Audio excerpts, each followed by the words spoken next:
ഈശോമിശിഹായ്ക്ക് സ്തുതിയായിരിക്കട്ടെ. സ്തുതിയായിരിക്കട്ടെ. കുറേ ദിവസം കൂടിയാണ് അച്ഛനെ കാണുന്നത്. എന്തൊക്കെയുണ്ട് വിശേഷങ്ങൾ?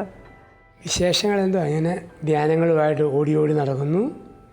ധ്യാനങ്ങൾ പിന്നെ ഈ ജൂൺ മുഴുവൻ തന്നെ സ്കൂൾ കോളേജുകളിലെ കുട്ടികൾക്കുള്ള ക്ലാസ്, പേരൻസിനുള്ള ക്ലാസ്, അത് മിക്ക സ്കൂളിലും കോളേജുകളിലും ഇപ്പോൾ അതുകൊണ്ട് ഇങ്ങനെ പേരൻസിനും കുഞ്ഞുങ്ങൾക്കും ഓരോ മണിക്കൂർ 2 സെക്ഷനായിട്ട്. അതായിരുന്നു ജൂൺ മാസത്തിൽ ഭൂരിപക്ഷ ദിവസവും അതായിരുന്നു ശുശ്രൂഷകൾ.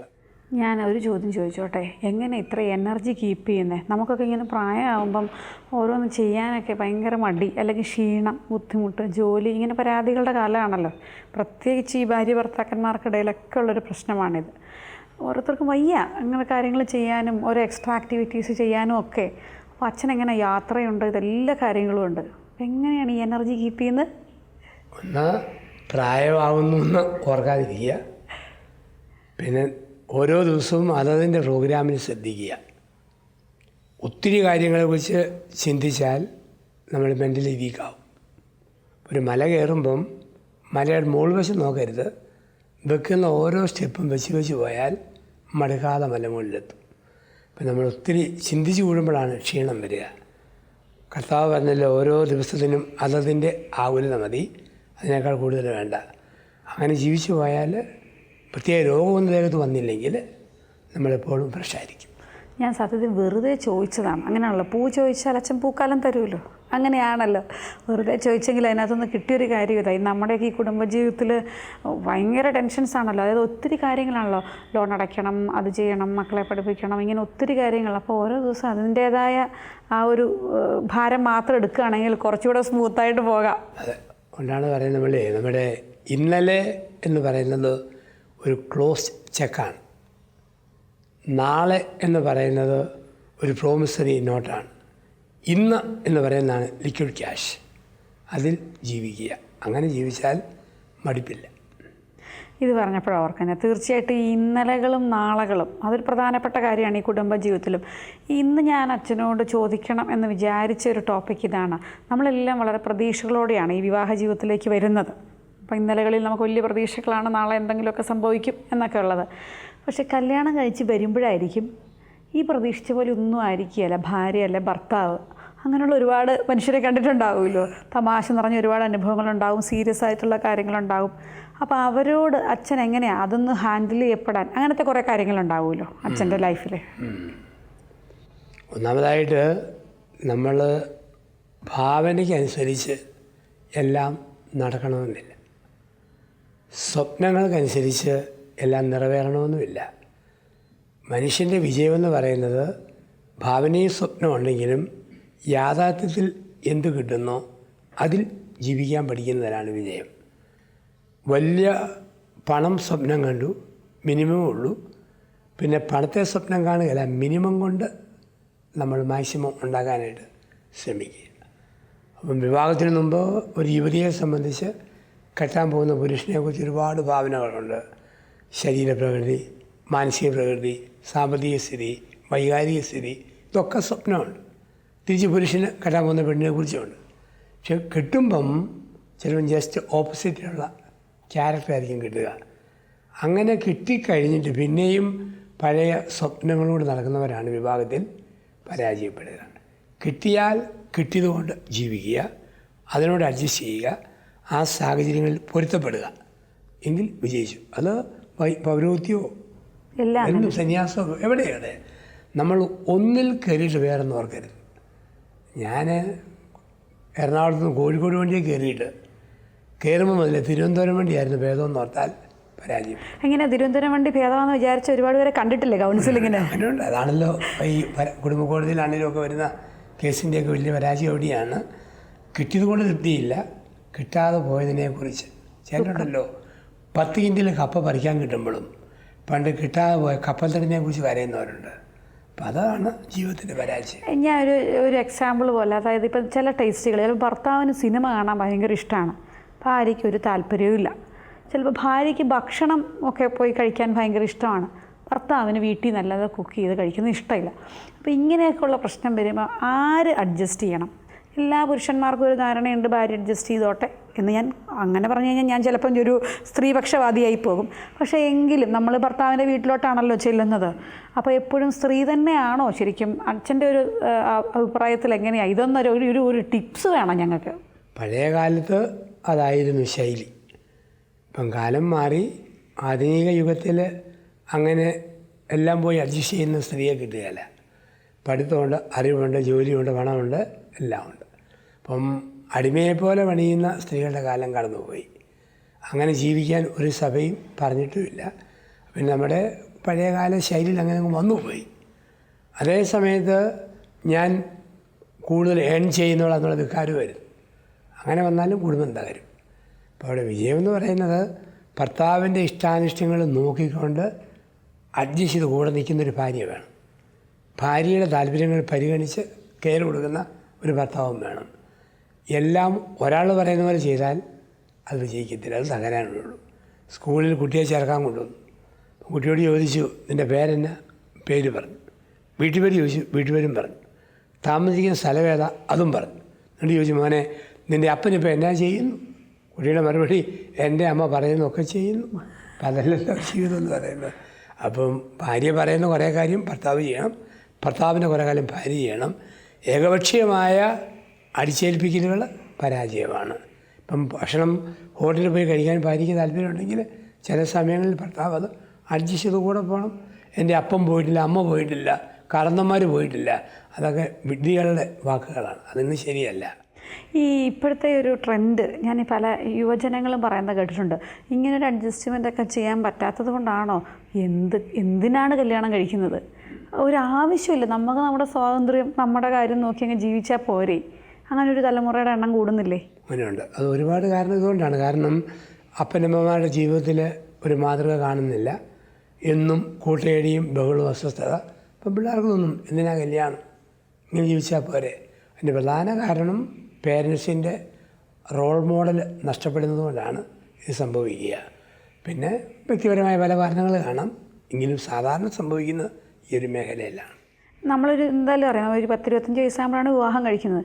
ഇങ്ങനെ അഡ്ജസ്റ്റ് ചെയ്തും സ്നേഹിച്ചും ഒക്കെ ഒരു 10-40 വയസ്സൊക്കെ ആയി കഴിയുമ്പോഴത്തേനും മടുക്കുന്നു എല്ലാവരും. പലരും ഇങ്ങനെയാണ്, എത്രയെന്ന് പറഞ്ഞാൽ ഇങ്ങനെ അഡ്ജസ്റ്റ് ചെയ്യുന്നത്, എത്ര നാളെന്ന് പറഞ്ഞിട്ടാണ് ഇങ്ങനെ ചെയ്യുന്നത് എന്നൊക്കെ പറയുന്നവരെ കേട്ടിട്ടുണ്ട്. അങ്ങനെയൊക്കെ ഒരു മടുപ്പും പറഞ്ഞ് ആരെങ്കിലുമൊക്കെ വരാറുണ്ടോ? അത് ഈ മനുഷ്യൻ്റെ മനഃശാസ്ത്രത്തിൻ്റെ ഒരു പ്രത്യേകതയാണ്. ആണുങ്ങളെ സംബന്ധിച്ച് കല്യാണം കഴിഞ്ഞ് 7 വർഷം കഴിയുമ്പം ചുമ്മാ വേറെ പെണ്ണുങ്ങളെ നോക്കാൻ തോന്നും. എല്ലാവരെയും കുറിച്ചല്ല, നല്ല ശതമാനം. അത് മനഃശാസ്ത്രത്തിൽ പറയുന്നത് ആണുങ്ങളുടെ 7ാം വർഷത്തെ ചൊറിച്ചിൽ എന്നാണ് അതിനെ വിളിക്കുക. Scratching the 7th year.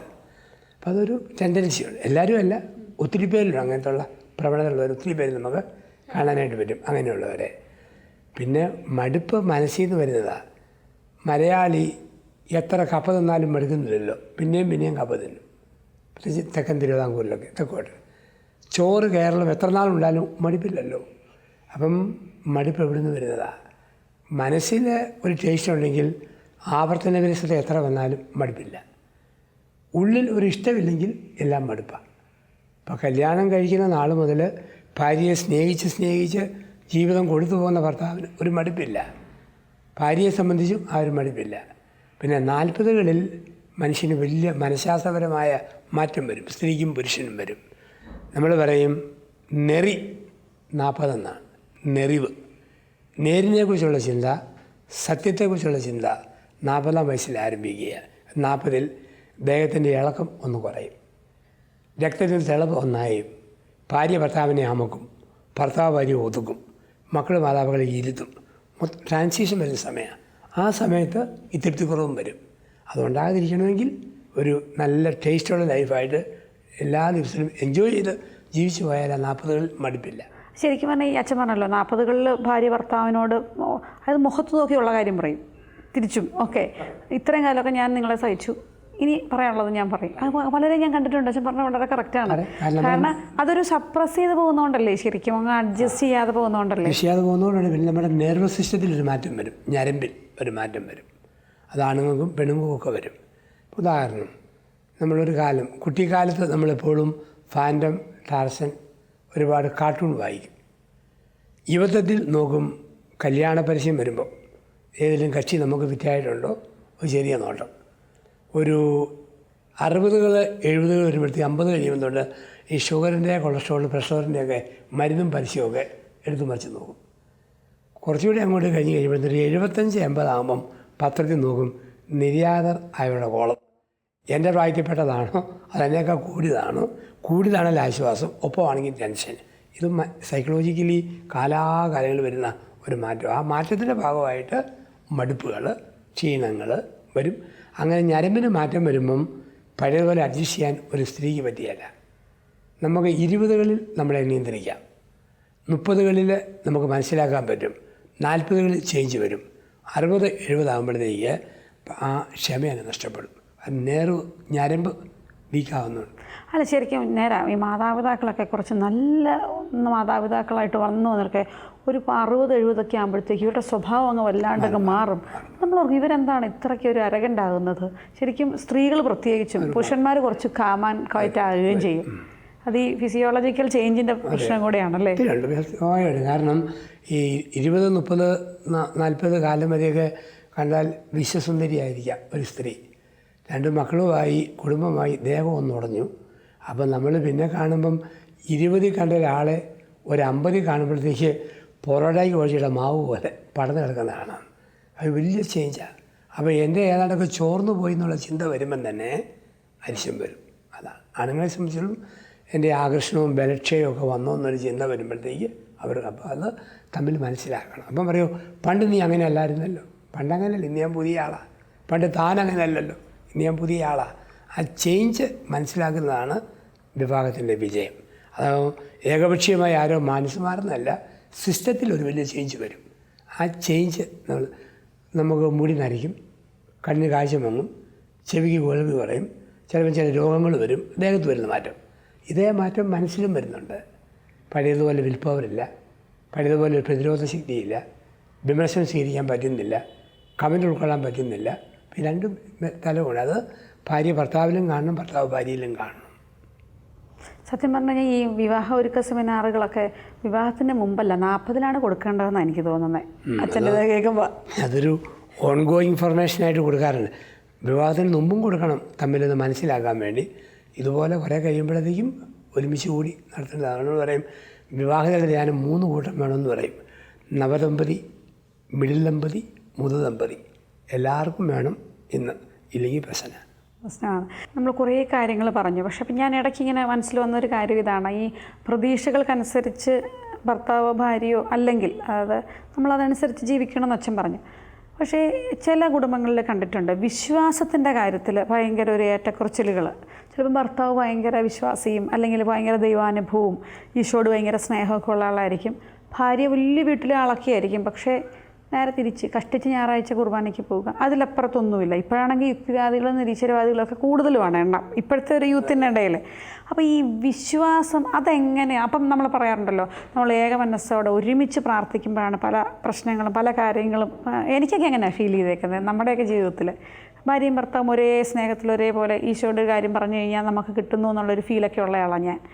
പക്ഷേ ഇങ്ങനൊരു വിശ്വാസ ഏറ്റക്കുറച്ചിൽ വന്നാൽ അതെങ്ങനെ ഒന്ന് ഡീൽ ചെയ്യാൻ പറ്റുന്നത്? അത് തികച്ചും വ്യക്തിപരമായൊരു ഇഷ്യൂ ആണ്. അതൊരു കോമൺ നമുക്ക് എടുക്കാൻ പറ്റും നല്ലത്. ഒന്നാമത് വിശ്വാസം ദൈവം തന്നാലേ ഉള്ളൂ. അപ്പോൾ അത് മനുഷ്യൻ്റെ നേട്ടമോ അവൻ്റെ കണ്ടുപിടുത്തമോ അല്ല, ഒരു സ്വർഗത്തിൽ നിന്ന് തരുന്നതാണ്. അത് പിന്നെ വിശ്വാസം ഇല്ലാത്ത ആൾക്ക് വേണ്ടി പാർട്ട്ണർ പ്രാർത്ഥിക്കുക എന്നുള്ളതാണ് ഒരു വശം. രണ്ടാമത് ഒരു ദൈവാനുഭവത്തിൽ വളരണമെങ്കിൽ പ്രയോറിറ്റി ചെയ്യാവുന്നത് പ്രാർത്ഥനാ സമയത്ത് ഒരുമിച്ചായിരിക്കുക എന്നവിടെ നമ്മൾ പറയും. ഒരുമിച്ച് ഭക്ഷിക്കുക, ഒരുമിച്ച് പ്രാർത്ഥിക്കുക, ആ കുടുംബം ഒരുമിച്ച് നിലനിൽക്കുമെന്നാണ് പറയുന്നത്. പല നേരങ്ങളിൽ ഭക്ഷണം കഴിച്ചാൽ അത് ചെറിയ കുടുംബമാണ്, പറ്റുന്നതോളം ഒരുമിച്ചായിരിക്കണം. അതുപോലെ പ്രാർത്ഥിക്കുമ്പോൾ അടുത്തിരുന്ന് വേണം പ്രാർത്ഥിക്കാൻ, ഒന്നെങ്കിൽ വട്ടത്തിൽ അല്ലെങ്കിൽ ഒരുമിയിരുന്ന്. അങ്ങനെ പ്രാർത്ഥിക്കുമ്പോഴാണ് ക്രോസ് റേഡിയേഷൻ നമ്മളുണ്ടാകും. ക്രോസ് റേഡിയേഷൻ പലർക്കും ഒരാൾ കസേരയിലും ഒരാൾ കട്ടിലേലും ഒരാൾ മുറിയിലും അങ്ങനെ പ്രാർത്ഥിച്ചു കഴിഞ്ഞാൽ ക്രോസ് റേഡിയേഷൻ ഇല്ല. അത് ക്രോസ് റേഡിയേഷൻ എന്ന് പറഞ്ഞാൽ എന്താണ്? ഭാര്യയുടെ പ്രാർത്ഥനയുടെ പവർ ഭർത്താവിലേക്ക് വരും, ഭർത്താവിൻ്റെ പവർ ഭാര്യയിലേക്ക് പോകും, പേരൻസിൻ്റെ പവർ മക്കളിലേക്ക് പോകും. അങ്ങനെ വട്ടമിരുന്ന് പ്രാർത്ഥിക്കണം. അല്ലെ അടുത്തിരുന്ന്. പോയാൽ ചെതറിപ്പോയാൽ ആ ക്രോസ് റേഡിയേഷൻ വരികയില്ല. അപ്പം അത് ചെതറിയ കുടുംബത്തിൻ്റെ സിമ്പലാണ്. അപ്പോൾ ഒരുമിച്ചിരുന്ന് പ്രാർത്ഥിക്കുന്ന ആ രീതി ഭാര്യ ഭർത്താവിനെ നിർബന്ധിച്ച് വരുത്തണം. ഇനി ഭാര്യയ്ക്ക് ഭക്തിക്കുറവും പ്രാർത്ഥനക്കുറവുമാണ്, ഭർത്താവ് പറഞ്ഞു കൊടുക്കണം, കുഞ്ഞുങ്ങൾക്കില്ലേ പറഞ്ഞു കൊടുക്കണം. അപ്പോൾ ഒരുമിച്ച് പ്രാർത്ഥിക്കുന്ന ഒരു കുടുംബ അന്തരീക്ഷം ഉണ്ടാകണം. പ്രത്യേകിച്ച് അടുത്തിരുന്ന് പ്രാർത്ഥിക്കണം. പ്രാർത്ഥനാ സമയത്ത് പല മുറികളിലാകരുത്. വല്യപ്പനും വല്യമ്മയും പ്രാർത്ഥിക്കുമ്പോൾ മക്കൾ ടിവിയും കണ്ടിരിക്കരുത്. ഭാര്യയും മക്കളും പ്രാർത്ഥിക്കുമ്പം അപ്പൻ കമ്പോള നിലവാരവും വാട്സപ്പുമായിട്ട് പോകരുത്. ദൈവത്തെ ഗൗരവത്തോടെ എടുക്കുന്നവരെ ദൈവവും ഗൗരവമായിട്ട് എടുക്കും. ക്രിസ്തു പിതാവായ ദൈവത്തെ ഗൗരവമായി എടുത്തു. പുത്രൻ മരിച്ചപ്പോൾ പിതാവ് ഗൗരവമായി എടുത്തു. സൂര്യൻ മറഞ്ഞുപോയി. ഇതുപോലെ കുടുംബത്തിലും സംഭവിക്കണം. ദൈവത്തെ ഗൗരവമായി എടുക്കുന്ന ദാമ്പത്യം വേണം.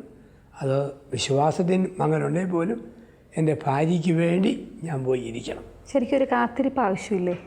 ഒരു ക്ഷമയും. കാരണം ഇങ്ങനത്തെ കാര്യങ്ങളൊന്നും ഇന്ന് നാളെ അങ്ങ് നടക്കുന്ന കാര്യമൊന്നുമല്ല. അപ്പോൾ ചിലപ്പം ചിലർ പറയാറുണ്ട്, ചിലരുടെ വിശ്വാസ ജീവിതം കണ്ടിട്ട് മാറ്റം ഉണ്ടാകുന്നു. ഭാര്യയുടെ കണ്ടിട്ട് ഭർത്താവ് നന്നാകുന്ന കേസുണ്ട്, ചിലപ്പോൾ ഉള്ളതും കൂടെ പോകുന്ന കേസുകളുമുണ്ട്. ഇങ്ങനെ വരാറുണ്ടോ? കണ്ടിട്ട് മാറുന്ന ഒത്തിരി പേരെ കണ്ടിട്ടുണ്ട്. മറ്റേത് പിന്നെ ഒരു കമൻറ്റ് പറച്ചിലായിട്ടുണ്ടെന്നുള്ളതേ ഉള്ളൂ. നിരന്തരം പ്രാർത്ഥിച്ച് ഭർത്താവിനെ നേടിയ 100 ഭാര്യമാരെ അറിയാം. അതുപോലെ ഭാര്യയുടെ ചില ജാട അകന്ത ക്ഷമയോടെ സഹിച്ചു കൂടെ നിന്ന് നേടിയ ഭർത്താക്കന്മാരുമുണ്ട്. അപ്പോൾ അതൊരു ജീവിതത്തിൽ ഒരു അഡ്ജസ്റ്റ്മെൻറ്റിൻ്റെ ഭാഗമായിട്ട് ചെയ്യാമെന്നുള്ളതേ ഉള്ളൂ.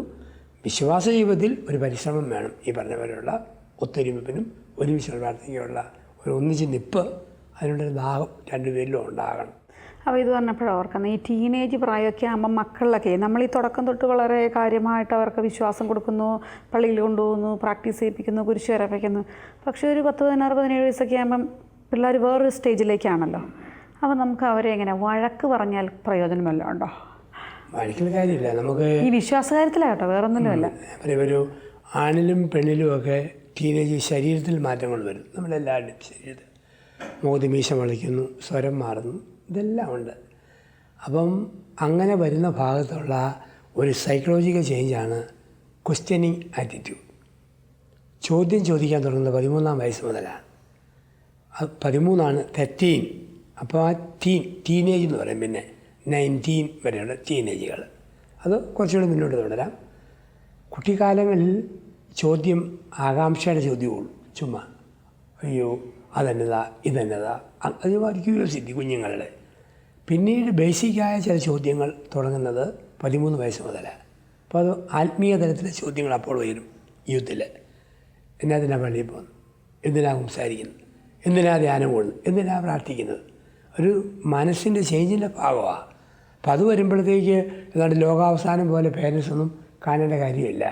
ഇവർക്കും ഉണ്ടാകും ഒരു 40, 50 തിരിച്ചു വരും.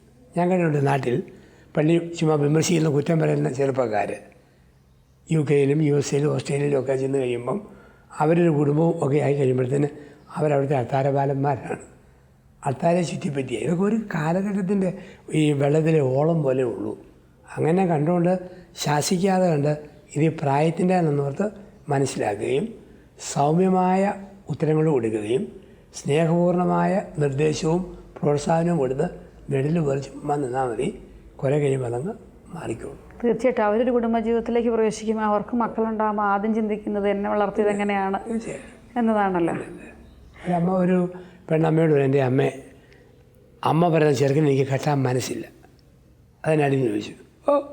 അവൻ പറയുന്നത് സ്വർഗവും ഇല്ല നരകവും ഇല്ല, എന്നാ പാപം വേണം ചെയ്യാം, പരിക്ക് പറ്റാതിരുന്നാൽ മതി. അമ്മ പറഞ്ഞു, മോളെ നീ അവനെ തന്നെ കെട്ടിക്കണം. നിന്നെ കെട്ടി 1 മാസം കഴിയുമ്പം നരകമുണ്ടെന്ന് അവർ മനസ്സിലാക്കിക്കോളും. അപ്പോൾ സ്വർഗമുണ്ടെന്നും അറിയാതെ വിശ്വസിച്ചോളും. ഇപ്പം ജീവിതത്തിൻ്റെ ഗൗരവത്തിൽ വരുമ്പോഴത്തേക്ക് ഈ പ്രാർത്ഥനാനുഭാവത്തിനും ഒരു മാറ്റം വരും. തീർച്ചയായിട്ടും നമ്മുടെ ജീവിതത്തിൽ പോലും സംഭവിക്കുന്ന പല തെറ്റുകളോ അല്ലെങ്കിൽ പല കുറവുകളോ ഒക്കെ നമ്മുടെ മക്കൾക്കൊന്നും വരരുതെന്ന് ഈ മാതാപിതാക്കളെല്ലാവരും ആഗ്രഹിക്കുമല്ലോ. തീർച്ചയായിട്ടും അത് പിന്നീട് അവർ മാതാപിതാക്കളാകുമ്പം അതങ്ങനെ മാറിക്കൊണ്ടേയിരിക്കുമല്ലോ. എപ്പോഴും ചരിത്രം അതാണ്. അതേ സമയത്ത് എപ്പോഴും പറയൂ, യൂറോപ്പിൽ അമേരിക്കയിൽ ഭക്തിയില്ല, ഇനി ആരും പള്ളി കാണുകയല്ല. ശരിയല്ല. ഇന്നത്തെ അപ്പാപ്പന്മാരുടെ ഭാഗത്ത് ഈ നാളത്തെ യൂത്ത് നാളത്തെ അപ്പാപ്പനാ വരും, താനെ ഭക്തി വരും. 10-30 പേര് എപ്പോഴും അങ്ങനെയുള്ളവരുണ്ടായിക്കോട്ടെ. നമ്മളിന്ന് സംസാരിച്ച വിഷയം മുഴുവൻ ആദ്യം തുടങ്ങിയത് നമ്മുടെ എക്സ്പെക്റ്റേഷൻസിനനുസരിച്ചുള്ള ജീവിത പങ്കാളി അല്ലെങ്കിൽ എങ്ങനെ ഹാൻഡിൽ ചെയ്യണമെന്നുള്ളതാണ്. അപ്പോൾ അതിനെ കണക്ട് ചെയ്ത് എൻ്റെ മനസ്സിൽ വന്നൊരു ചോദ്യം ഇങ്ങനെയാണ്. ചിലർ ഭയങ്കര മിടുക്കരാണ് വിവാഹത്തിന് മുമ്പ് വരെ, അതായത് പല പല കാര്യങ്ങൾ ചെയ്യുന്നു, പല പല എക്സ്ട്രാ ആക്ടിവിറ്റീസ് ചെയ്യുന്നു, ആണുങ്ങളാണെങ്കിലും പെണ്ണുങ്ങളാണെങ്കിലും. പക്ഷേ ഈ കുടുംബജീവിതം തുടങ്ങി കഴിയുമ്പോഴത്തേക്കും പലതും നിന്നു പോകുന്നവരുണ്ട്, അല്ലെങ്കിൽ പലതും സ്റ്റോപ്പ് ചെയ്തിട്ട് പിന്നെ അങ്ങോട്ടൊന്നും അവരുടെ കഴിവുകളെ ഭയങ്കരമായിട്ട് അവഗണിച്ച് പോകുന്നവരുണ്ട്. പിന്നെ അവരൊക്കെ അങ്ങനെ ഒരു കാര്യമേ കാണാൻ പറ്റാതായിട്ട് വരാറുണ്ട്. അപ്പോൾ നമ്മളെപ്പോഴും പറയും കെയർ ചെയ്യണം, അല്ലെങ്കിൽ അങ്ങോട്ടും ഇങ്ങോട്ടും സപ്പോർട്ട് ചെയ്യണം, സ്നേഹിക്കണം, ആശ്വസിപ്പിക്കണം എന്നൊക്കെ പറയുമ്പോഴും ഞാൻ ഇടയ്ക്ക് ഇങ്ങനെ ചിന്തിക്കാറുണ്ട്, ഇവരുടെ ഒരു പേഴ്സണാലിറ്റിയുടെ ഒരു ഡെവലപ്മെൻറ്റും അതിങ്ങനെ ഒരു 25-ാമത്തെ വയസ്സിൽ നിന്നുകൊണ്ടൊന്നും അല്ലല്ലോ. അപ്പോൾ അതിലെന്തൊക്കെ ഒരു കോൺട്രിബ്യൂഷൻ അങ്ങോട്ടും ഇങ്ങോട്ടും ചെയ്യാൻ പറ്റും? അതിപ്പോൾ ഒരു ഭർത്താവിന് ചില സാധ്യതകളും കഴിവുകളും ഉണ്ടെങ്കിൽ അത് കണ്ടറിഞ്ഞ് ഭർത്താവിനെ ഭാര്യ പ്രോത്സാഹിപ്പിക്കണം. ആ വേദിയിൽ വളരാനുള്ള അവസരങ്ങൾ ഉണ്ടാക്കണം. അതിൽ അസ്വസ്ഥത കാണിക്കരുത്.